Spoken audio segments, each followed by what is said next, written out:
گھوڑوں کی زکوٰۃ کے متعلق۔ خیل کا لفظ گھوڑے کے لیے استعمال ہوتا ہے، بغل کا لفظ خچر کے لیے استعمال ہوتا ہے، اور حمیر کا لفظ گدھے کے لیے استعمال ہوتا ہے۔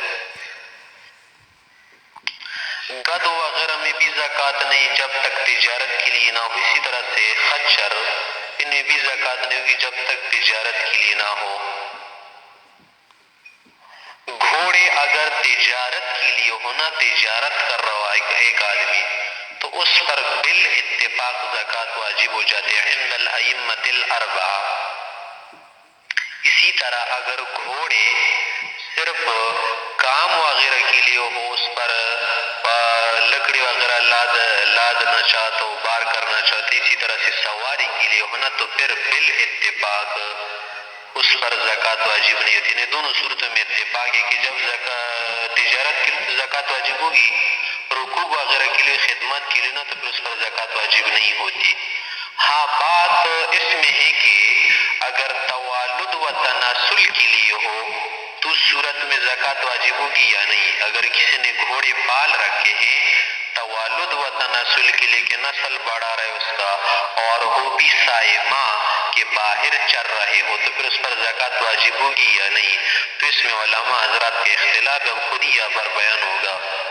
فرما رہے اذا كانت الخیل صائمة ذکورا و اناثا، جب کسی کے پاس گھوڑے ہونا تناسل و توالد کے لیے اور وہ صائمہ ہو، اور مختلف قسم کی گھوڑے ہیں، اس میں مذکر بھی ہو مؤنث بھی ہو، تو فصاحبها بالخیار، اب اس کا جو مالک ہے نا اس کو اختیار ہے کہ شاء اعطا من کل فرس دینار، کہ ہر گھوڑے میں سے کیا نکالے زکوٰۃ میں ایک ایک دینار، وَإِنْ شَاءَ قَوَّمَهَا، یہ اس کی قیمت لگائے، وَأَعْطَى عَنْ كُلِّ مِئَتَيْنِ خَمْسَةَ دَرَاهِمَ، اور ہر 200 درہم بننے پر 5 درہم ادا کرے۔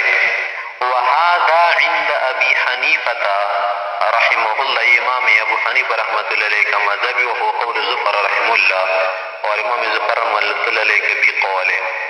وقال صاحبین حضرات، ہمارے صاحبین حضرات، اور اسی طرح سے ائمہ ثلاثہ الغیر، امام شافعی، امام مالک، امام احمد رحمۃ اللہ علیہ، ان کا مذہب بھی ایسا ہے کہ لا زکوٰۃ فی الخیل، کہ گھوڑوں میں کوئی زکوٰۃ نہیں، اور فتویٰ بھی اسی قول پر ہے نا کہ جب تک تجارت کے لیے نہ ہونا تو اس پر زکوٰۃ واجب نہیں ہوتی۔ اسی طرح سے جب وہ کیا ہو کام وغیرہ کے لیے نا تو اس پر بھی اتفاق ہے سب کے نزدیک، امام ابو حنیفہ بھی اس بات پر ہے کہ زکوٰۃ واجب نہیں ہوتی۔ صرف توالد و تناسل کی صورت میں اختلاف ہے کہ امام صاحب کے نزدیک زکوٰۃ واجب ہوگی، صاحبین کے نزدیک واجب نہیں، اور یہی درست بات ہے۔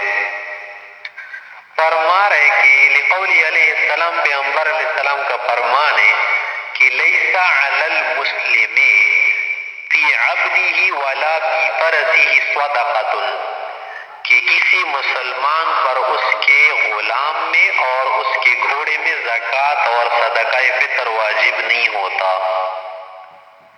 وَلَهُ، امام ابو حنیفہ رحمۃ اللہ علیہ کا قول یہ ہے، وہ استدلال کرتے پیغمبر صلی اللہ علیہ وسلم کے اس قول سے کہ قولہ علیہ السلام، آپ علیہ السلام نے فرمایا کہ فی کل فرس صائمۃ دینار او 10 دراہم، کہ ہر وہ گھوڑا جو صائمہ ہو اور توالد و تناسل مقصود ہو سے نا، تو اس میں دینار دے دے یا 10 دراہم دے دے۔ اور صاحبین حضرات نے جو کہا نا کہ اس میں زکوٰۃ واجب نہیں ہوتی، جیسے کہ نیچے بین السطور میں لکھا ہے کہ فتویٰ بھی اسی پر ہے، لیکن درست بات یہ نہیں ہے۔ وَتَأْوِيلُ مَا رَوَيَاهُ، تأویل اس روایت کی ما رَوَيَاهُ جو صاحبین نے نقل کی، اور ائمہ ثلاثہ کے لیے بھی وہی حدیث دلیل ہے، تو اس کی تعویل ہم ہی کرتے نا کہ ولا فی فرسہ ولا فی عبدہ، سے کیا مراد ہے؟ فرس الغازی، اس سے غازی مجاہد کا گھوڑا مراد ہوتا ہے کہ وہ خدمت کے لیے استعمال ہوتا ہے نا، اور رکوب کے لیے استعمال کرتا ہے۔ وَهُوَ الْمَنْقُولُ عَنْ زید بن ثابت رضی اللہ عنہ، اور یہی تفسیر حضرت زید بن ثابت رضی اللہ عنہ سے کیا ہے؟ مروی ہے، اور امام ابو حنیفہ رحمۃ اللہ علیہ نے زید بن ثابت رضی کی تفسیر کو لیا ہے۔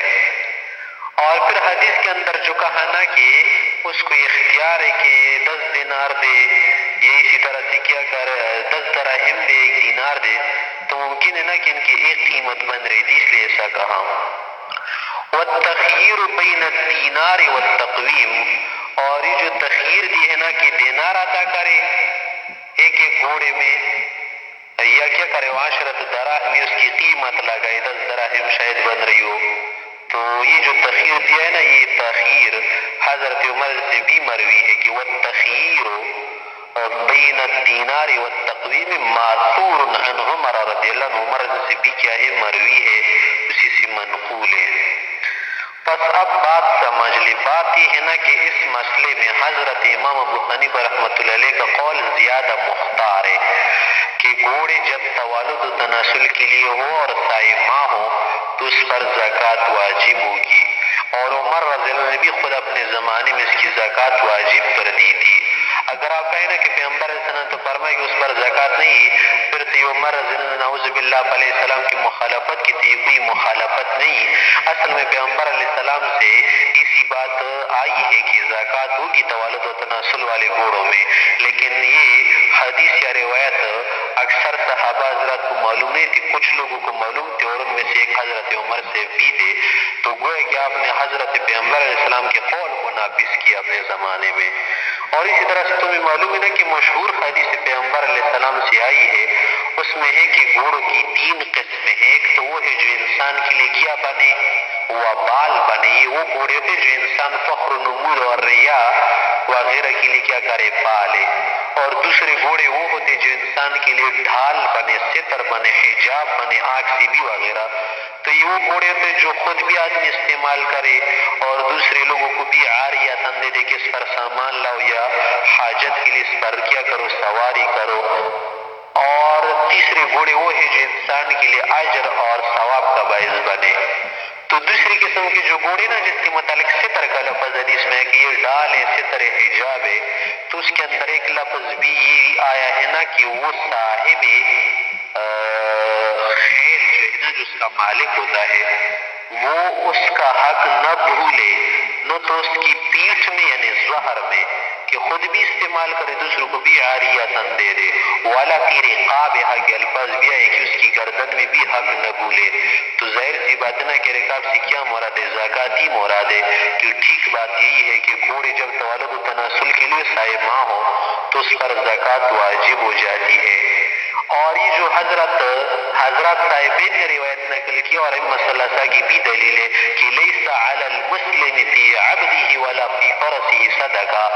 تو بالاتفاق عبد سے کیا مراد ہے، وہ عبد جو خدمت کے لیے ہو، کیونکہ جو عبد تجارت وغیرہ کے لیے نا اس پر تو زکوٰۃ واجب ہو جاتی ہے. جب بالاتفاق عبد سے یہاں پر کیا مراد ہے، عبد الخدمہ، تو والا فی فرسہ سے بھی کیا مراد ہے، وہ گھوڑا جو خدمت و رکوب کے لیے ہو، نہ کہ وہ گھوڑا جو توالد و تناسل کے لیے ہو.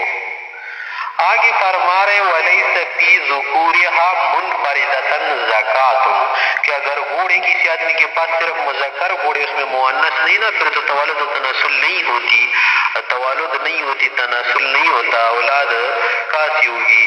تو پھر اسی صورت میں زکوٰۃ نہیں، کیونکہ لِأَنَّهَا لَا تَتَنَاسَلُ، کہ پھر اسی صورت میں نسل پیدا نہیں ہوتی.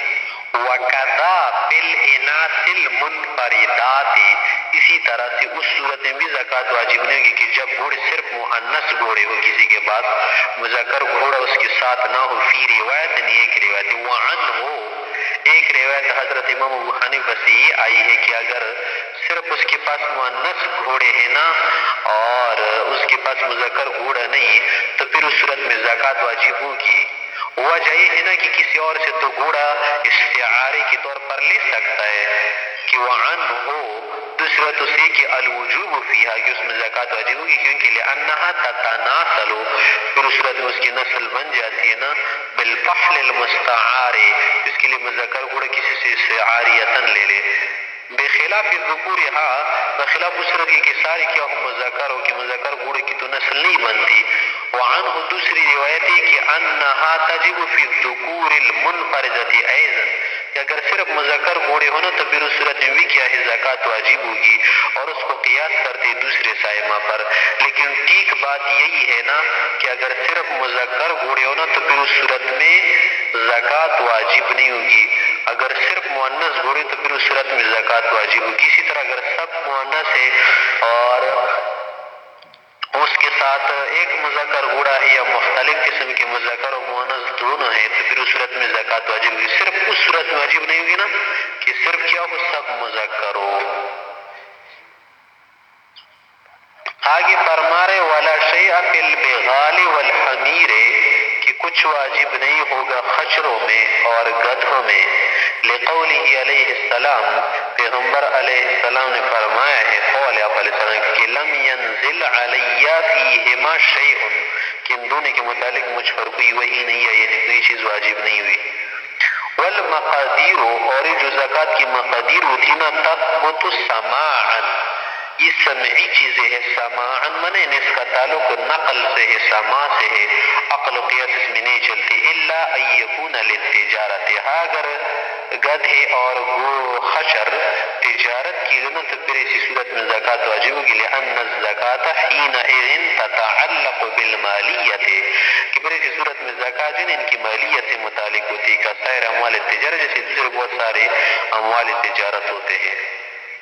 فصل آگے فصل میں بیان کر رہی ہے تو بڑے جانوروں کا بیان ہوا نا کہ اونٹ و گائے بکریاں بھیڑ اور خچر گدھے اور گھوڑے وغیرہ. اب بچوں کے متعلق بیان کرتے کہ اگر اونٹ کے بچے ہو اور اسی طرح سے کسی کے پاس بکری کے بچے ہو اور اسی طرح سے گائے کے بچے تو اس پر زکوٰۃ واجب ہوگی یا نہیں تو اس کے متعلق بیان کر رہے. فصل کہ ولیس فی الفصلان والعجاجیل والحملان صدقۃ عند ابی حنیفہ رحمہ اللہ. امام سے فرما رہے کہ اگر کسی کے پاس اونٹ کے بچے ہو، فصلان فصیل کی جمع ہے، فصیل اونٹ کے بچے کو کہتے ہیں. اگر کسی کے پاس صرف اونٹ کے بچے مثلا 5 اس کے پاس تو 5 بڑی اونٹوں پر زکوٰۃ واجب ہو رہی تھی نا، لیکن اگر 5 چھوٹے بچے ہوتا ہے اس پر زکوٰۃ واجب ہوگی یا نہیں تو فرما رہے کہ واجب نہیں ہوگی. ولا عجاجیل اسی طرح سے کسی کے پاس بچڑے ہو، بچڑیا عجاجیل عجول کی جمع ہے گائے کا بچہ. والحملان حمل کی جمع، حمل منا بکری بھیڑ کا بچہ. کہ ولیس فیہا ان سب میں کیا نہیں ہے صدقۃ زکوٰۃ عند ابی حنیفہ رحمۃ اللہ علیہ امام سے کہ نزدیک. الا ان یکون معها کبار اگر ان کے ساتھ کچھ بڑی بھی ہو، مثلا اونٹ کے بچے ان کے ساتھ بڑے اونٹ بھی ہے کچھ، یا اسی طرح سے بھیڑ کے بچے ہیں یا بکری کے بچے یا گائے کے بچے ان کے ساتھ بڑے گائے بکریاں وغیرہ ہے تو پھر ان پر زکوٰۃ واجب ہوگی. وہذا آخر اقوالی امام محمد رحمۃ اللہ علیہ کے اقوال میں سے آخری قول ہے کہ اگر بڑا بچہ بڑا جانور ہو ان کے ساتھ تو پھر زکوٰۃ واجب ہوگی. وهو قول محمد رحمہ اللہ امام محمد رحمۃ اللہ علیہ کا بھی قول ہے. وكان يقول اولا پہلے امام ابو حنیفہ رحمۃ اللہ علیہ یہ کہہ رہے تھے کہ یجب فیہا ما یجب فی المسان کہ ان بچوں میں بھی زکوٰۃ واجب ہوتی جو واجب ہوتی کن میں بڑے بکریوں میں جو مسان نہ بڑے ہوتے. وہ قول زفر و مالک رحمہ اللہ قول امام زفر مالک رحمۃ اللہ علیہ کا بھی ہے. ثم رجع پھر اس قول سے امام ابو حنیفہ رحمۃ اللہ علیہ نے رجوع کیا تھا پس یہ قول مرجوع عنہ بن گیا. وقال اور ایک قول میں یہ کہا تھا کہ فیہا واحد منہا کہ بس اگر چھوٹے بچے ہیں نا تو پھر ان میں سے ایک ہی بچہ واجب ہوگا، بس وہی بچہ دے دے. اگر 5 ہے تو پھر 5 میں سے ایک دے دے. اگر 40 بکریاں نا تو پھر اس میں سے چھوٹا بچہ دے دے. اگر اسی طرح سے 30 چھوٹے بچے ہیں بچڑے تو پھر ان میں سے ایک بچڑا دے دے. وہ قول ابی یوسف و شافعی رحمہ اللہ یہ قول کس کا یہ امام یوسف اور امام شافعی رحمہ اللہ کا بھی ہے. امام یوسف نے بھی اخذ کیا ہے. اب وجہ بیان کر رہے کہ وجہ قولہ الاول پہلے قول کی وجہ، پہلے قول سے کیا مراد ہے؟ یہ والا قول مراد ہے جو امام یوسف رحمۃ اللہ علیہ اور امام شافعی رحمہ اللہ نے لیا ہے کہ جب چھوٹے بچے ہونا تو پھر ان میں سے ایک بچہ واجب ہوگا. کہ اگر 40 بکری کے بچے ہیں نا تو پھر 40واں بچہ دے دے. اگر 30 گائے کے بچے ہیں نا تو 30ویں بچڑی کیا کرے ادا کرے. تو وجہ قول الاول سے یہی مراد ہے کہ فرما رہے کہ ان الاسم المذکور فی الخطاب کہ خطاب سے کیا مراد ہے؟ نص کے اندر جو اسم مذکور ہے نا کہ بقر، ولیس فی البقر ولیس فی الابل ولیس فی زود کے الفاظ آئے نا، ولیس فی الغنم کے الفاظ آئے ہیں کہ جب تک یہ نہ ہو تو زکوٰۃ واجب نہیں کی. تو یہ خطاب کے اندر جو لفظ ہے اسم مذکور ہے نا، ینتظم الصغار والکبار، کہ چھوٹے بچوں کو بھی شامل ہے، بڑے جانوروں کو بھی شامل ہے. جب دونوں اس کی مشمول بنے نا تو چاہے بڑے ہو یا چھوٹے ہو بہر صورت زکوٰۃ واجب ہوگی. یہ تو اس قول کی وجہ ہو گئی. ووجہ الثانی، دوسری قول کی وجہ، دوسری قول سے کون سا قول مراد ہے؟ وہ قول جو امام ظفر رحمہ اللہ نے اور اخذکیت اور امام مالک رحمۃ اللہ علیہ کا بھی مذہب ہے کہ ان میں وہ کچھ واجب ہوگا نا جو واجب ہو جاتا ہے کن میں؟ مسان میں. مسان سے بڑے جانور مراد ہوتے ہیں کہ وہ 1 سال سے بڑے ہوتے ہیں نا، 2 سال وغیرہ 3 کے ہوتے ہیں. کہ اس کی وجہ کیا ہے زکوٰۃ کی واجب ہوگی؟ اس لیے کہ تحقیق النظر من الجانبین، کہ اس میں تو کیا ہے رعایت دونوں جانبوں کی. وہ کس طرح سے رعایت ہے کہ جب ان کی عمر کم ہے نا تو لہٰذا ہم نے کیا کر دی؟ وصف کے اندر بھی کمی کر دی. تو اس اعتبار سے ہم کیا کر لیتے؟ کم چیز اس پر واجب کرتے ہیں، اور زکوٰۃ بھی اس لیے اس پر واجب کرتے نا تاکہ اس میں فقراء کی جانب کی رعایت ہو جائے.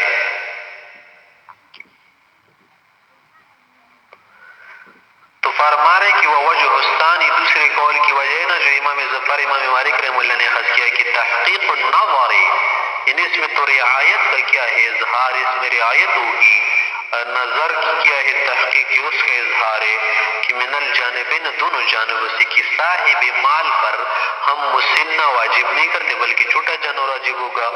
اور فقراء کے لیے بھی رعایت ہے نا کہ ان کو کیا ملے گی؟ زکوٰۃ ملے گی. کما یجب فی المحاذیل واحد منہا، جیسے کہ اگر دبلے جانوروں نا پتلے، بالکل پتلے، محاذیل محذول کی جمع ہے کہ اس میں ایک جانور انہی میں سے واجب ہوتا ہے نا، تو اسی طرح اس میں سے بھی کیا کرے؟ ایک دے دے. ووجہ الاخیر، اخیری قول کی وجہ، اخیر قول کون سا تھا؟ جو امام محمد رحمۃ اللہ علیہ نے کیا تھا نا کہ اگر ان کے ساتھ بڑا جانور ہونا تو پھر اس صورت میں زکوٰۃ واجب ہوگی. کہ عجاجیل کے ساتھ کون سا بقر ہو یا بقرہ ہو، اور حملان کے ساتھ کیا ہو؟ بڑی بکری ہو یا شاۃ یا ماز وغیرہ، اور پسلان جو کیا ہے اونٹ کے بچے ہوتے ہیں ان کے ساتھ کیا ہو؟ ناقہ ہو بڑی، یا ان کے ساتھ کیا ہو؟ ایبل ہو بڑا. تو پھر اسی صورت میں زکوٰۃ واجب ہوگی. اور اس کی وجہ بھی حضرت امام ابو حنیفہ رحمۃ اللہ علیہ کی یہ بیان کی جاتی کہ وہ وجہ الاخیر، اخیری قول مرجوع الیہ، جس کی طرف امام ابو حنیفہ رحمۃ اللہ علیہ نے رجوع کیا تھا کہ ان المقادیر، یہ جو زکوٰۃ کی مقدار ہے ہوتی ہے نا، لا يدخلها القیاس، کہ اس میں قیاس کا کوئی دخل نہیں. فَإِذَا امْتَنَعَ ایجاب ما ورد به الشرع، جب یہ ممنوع رہا کہ ہم اس چیز کو بھی واجب نہیں کر سکتے کہ جو شریعت میں وارد ہے، وہ کیا ہے؟ سنی، سنی غنم میں سے، اس طرح دوسرے جانوروں میں سے. امتنع اصلا، تو اصل سے کیا ہے؟ زکوٰۃ واجب نہیں ہوگی. اور پھر جو قیاس غیرہ کو بھی دخل نہیں دے سکتے. ہاں اگر ان کے ساتھ بڑا جانور ہو نا تو پھر اس صورت میں زکوٰۃ واجب ہوگی. اگر سب چھوٹے نہ پھر تو زکوٰۃ واجب نہیں ہوگی. آگے فرما رہے وَإِذَا كَانَ فِيهَا وَاحِدَةٌ مِّنَ الْمَسَانِ، اگر ان میں ایک بڑا جانور ہو نا تو پھر سارے چھوٹے جانوروں کو، چھوٹے بچوں کو کیا بنا دیتا ہے؟ اپنے تابع بنا دیتا ہے نصاب کے انعقاد میں، کہ پھر نصاب کیا ہوگا؟ منعقد ہوگا. تو فرما رہے کہ وَإِذَا كَانَ فِيهَا وَاحِدَةٌ مِّنَ الْمَسَانِ، جب ان میں بڑا جانور ہونا تو جَعَلَ الْكُلَّ تَبَعًا لَهُ فِي انعقادها نصابا، کہ پھر بنا دیتا ہے سارے چھوٹے بچوں کو اپنا تابع، یعنی ایسا سمجھا جائے گا کہ گویا یہ سب بڑے جانور ہیں. فی انعقادها نصابا، کی زکوٰۃ کی نصاب منعقد ہونے میں. دون تأتیہ للزکاة، یہ معنی نہیں کہ زکوٰۃ کی ادائیگی میں بھی تابع بنا دیتے. کیا معنی؟ یعنی پھر چھوٹا بچہ نہیں دیا جائے گا نصاب میں، زکوٰۃ میں، بلکہ یہی بڑا جانور دیا جائے گا. کہ دون تأدیہ الزکاة، کہ زکوٰۃ کی ادائیگی میں سب کو تابع نہیں بناتا بلکہ نصاب کے منعقد ہونے میں تابع بناتا ہے.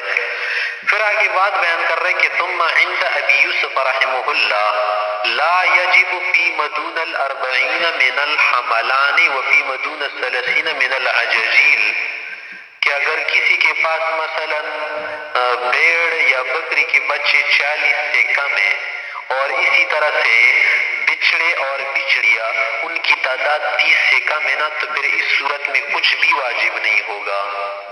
یعنی 25 سے اسی طرح سے بکریوں کی جو بچے نا 35 وغیرہ 39 سے 40 تک نہیں پہنچی، تو اس صورت میں کچھ واجب نہیں ہوگا. وَيَجِبُ فِي 25 مِنَ الْفُصْلَانِ واحد، ہاں اگر اونٹ کے بچے 25 بن رہے ہو نا تو پھر ان میں سے ایک بچہ دے دی اونٹ کا، کہ وَيَجِبُ واجب ہوگا فِي 25 کہ اگر 25 بن رہے ہو من الفصلان کس میں سے اونٹ کے بچوں میں سے، تو واحد ایک واجب ہوگا. یہ بشر بن اسماعیل رحمۃ اللہ علیہ کی روایت امام یوسف صاحب سے. ثم لا یجب شیئا، پھر 25 کے بعد ان پر کوئی چیز واجب نہیں ہوگی حتی تبلغ مبلغا، یا تک کہ اپنے مبلغ تک پہنچے، مبلغ نے آگے نصاب تک. لو کانت مسان، پھر اگر وہ بڑے سال والے ہو نا تو یسن الواجب، تو اس میں سے کیا کیا جائے گا، واجب کو ڈبل کیا جائے گا، ڈبل زکات لی جائے گی. ثم لا یجب شیئا، پھر کوئی چیز واجب نہیں ہوگی حتی تبلغ مبلغا، کہ ایک مقدار تک پہنچے. لو کانت مسان، اگر یہ مسان بن رہے ہو پھر یسلس الواجب، تو پھر تگنی زکات لی جائے گی، 3 مرتبہ. ولا یجب فی مدون 25 فی روایت، ایک روایت کے مطابق یہی ہے کہ 25 سے کم میں کچھ بھی واجب نہیں ہوگا. وعن امام یوسف رحمۃ اللہ علیہ سے روایت بھی ہے جو ابن شجاع رحمہ اللہ نے نقل کی کہ انہ یجب فی الخمس، کہ اگر 5 اونٹ کے بچے ہیں نا 5 بن رہے تو پھر ان میں سے کیا کرے، خمس فصیل، یہ جو اونٹ کا چھوٹا بچہ ہوتا ہے نا اس کی قیمت لگائے، اس کا جو 5واں حصہ بن رہا ہے نا قیمت کا وہ ادا کرے. یعنی 5 میں 5ویں کا 5واں حصہ ادا کرے. وفی العشر، اور 10 میں کہ جب 10 بن رہے تو خمسا فصیل، یہاں پر نون حذف خمسان ہے، اضافت کی وجہ سے تسنیہ ہے کہ خمسا فصیل، تو پھر اونٹ کی جو قیمت ہے نا اس کی جو 5واں حصہ بن رہے تو پھر 2 5ویں حصے دے دے، 2 خمسین دے دے. علی هذا الاعتبار، اسی پر آگے قیاس کرتے رہو 25 تک، کہ اگر 15 تو پھر 3 خمس دے دے وغیرہ. وعنہ، ایک تیسری وجہ اس طرح سے آئی ہے کہ انہ ینظر الى قیمت خمس فصیل فی الخمس و الى قیمت شاۃ وسط، کہ اگر دیکھا جائے نا اگر قیمت جو فصیل ہے نا اس کی جو 5واں حصہ بن رہے قیمت کا وہ دیکھا جائے، اور اسی طرح سے ایک درمیانہ قسم کی بکری اور اس کی قیمت اگر دیکھی جائے نا ان میں سے جو قیمت کم بن رہی ہو بس وہی ادا کرے. کیوان ہو اسی ریتبیہ یہ کہنا ہو انظر، یہ دیکھا جائے گا تقابل کرے، توازن کرے، موازنہ کرے، کمپیریزن کرے الى قیمت خمس فصیل فی الخمس، کہ 5 اونٹوں میں جو 5واں بچہ ہے نا اس کی 5ویں قیمت، 5ویں حصے قیمت کو دے گی. اسی طرح الى قیمت شاۃ وسط، درمیانہ قسم کی بکری کی قیمت کو دیکھا جائے. فیجب اقلہما، ان میں سے جو کم قیمت ہوگی نا وہی واجب ہوگی. وفی العشر، اور 10 میں پھر کیا کرے کہ 2 خمسوں کی قیمت دے کے، اور اس طرح سے لا قیمت شاتین، 2 بکریوں درمیانہ کی قیمت بھی دے کے، تو پھر ان میں سے جو کم وہی دے دے. وَإِلَى قیمت خمسی فصیل، اسی طرح سے اگر 10 ہونا تو 2 بکریوں کی قیمت دے کے، وَإِلَى قیمت خمسی فصیل، کہ فصیل کی جو 2 خمس بن رہے نا اس کی قیمت کو بھی دے کے، کہ ان میں جو کم ہو وہی ادا کرے. علی هذا الاعتبار، علی هذا الاعتبار، اسی اعتبار پر اسی پر قیاس کرتے ہوئے آگے بڑھاتے جائے، بس جو کم بن رہا نا اس کی کیا کرے ادائیگی کرے.